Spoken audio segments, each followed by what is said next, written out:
We're going to talk college basketball with my good friend and the brother of Sean Duffy, Joe Duffy. Don't forget to like and subscribe and hit the bell for notifications every time we have a new video. In the ACC, Duke Blue Devils against the Boston College Eagles. The Blue Devils 18-3, 12-9 against the spread. They're 8-2 in the last 10 on the 3-game winner, 5-1 straight up, 4-2 against the spread on the road, 8-2 in conference. Good record there. Total's gone over in all six of their last games, and the Eagles 11-11, 10-12 against the spread. They're 4-6 in the last 10, coming off a surprise win over UNC, by the way. They were 12-point dogs in that game, and they came back to win it.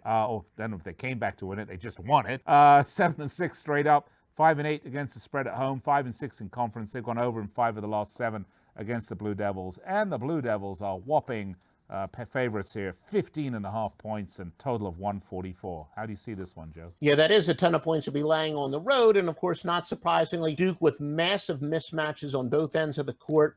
Duke second in offensive efficiency versus the number 120th ranked defense. And BC with the 218th ranked offense versus the number 9 defense. But, that's why they're getting 15.5 points at home, but I think it might be an even bigger mismatch than that. And I always like, my rule is when you look at experience and whatnot, senior-laden teams usually pretty good at the beginning of the year, but there's kind of a point of diminishing return, how they can improve. Well, Duke has now become, of course, one of those teams that, as they say, they don't rebuild, they reload. BC, 48% of their scoring is from their seniors.